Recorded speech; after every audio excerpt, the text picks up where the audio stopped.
science we've been presented with, the education we've been given, the history we've been given, and quite literally everything we've been told by this system is a lie. All of it. And the depths of this lie is quite literally so profound and so all-pervasive that it's almost impossible for most people to even see, because it is quite literally so big that it covers virtually every single aspect of our lives. Virtually everything we've been told about everything is backwards. Now, I'm going to cover some topics on the show today that will probably seem very esoteric and right out of left field for people, but it's just stuff that needs to be addressed. It's just stuff that I want to talk about. It's important at the beginning of the discussion to lay the groundwork that is needed to even begin thinking about these things, and that groundwork is the clear understanding that everything we've been told is a lie.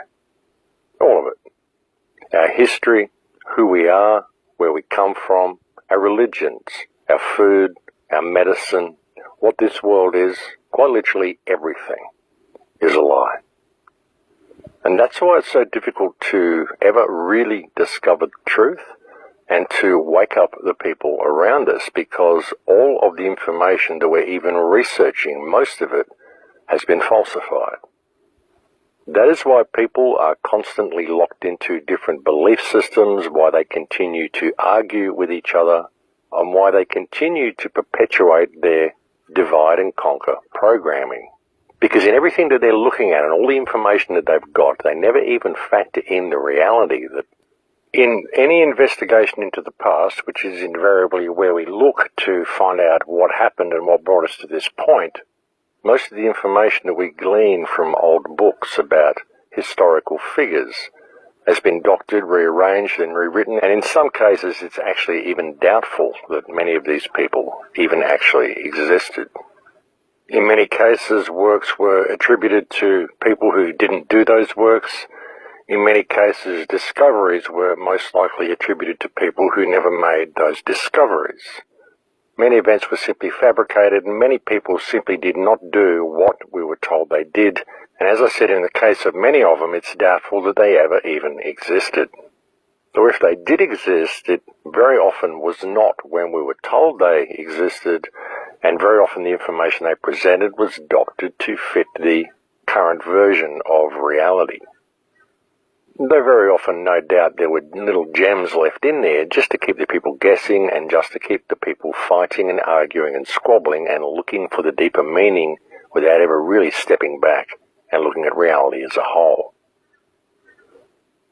The thing is, people really do need to understand clearly that this is our starting point.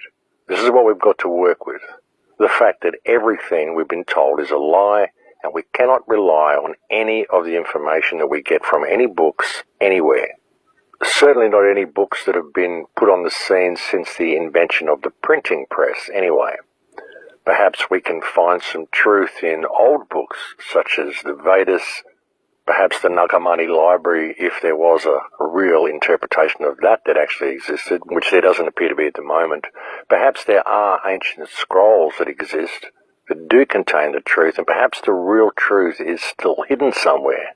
But most certainly, apart from books such as the Vedas, we most certainly do not have access to anything even closely resembling the truth in what we are delivered from modern mainstream academic, scientific or educational sources. And that is simply the stark reality of the matter.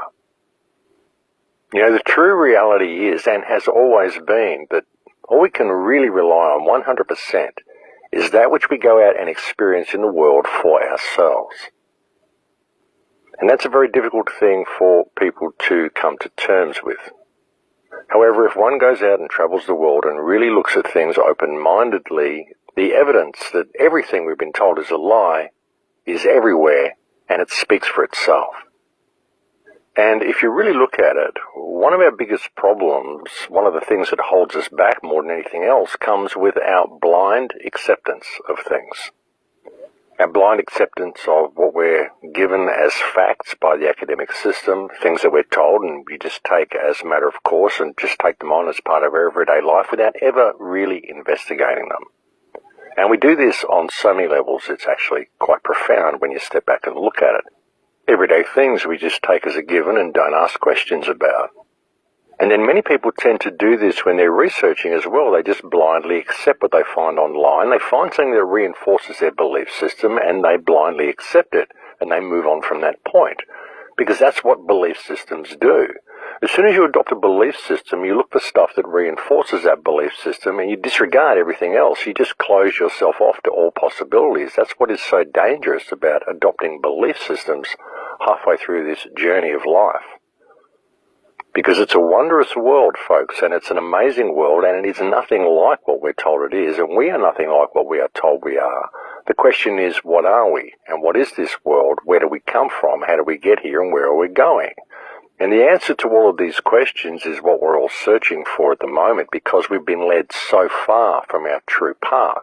And the biggest danger in trying to find a way out of this mess is in adopting belief systems along the way and closing yourself off to the myriad of possibilities that are still out there.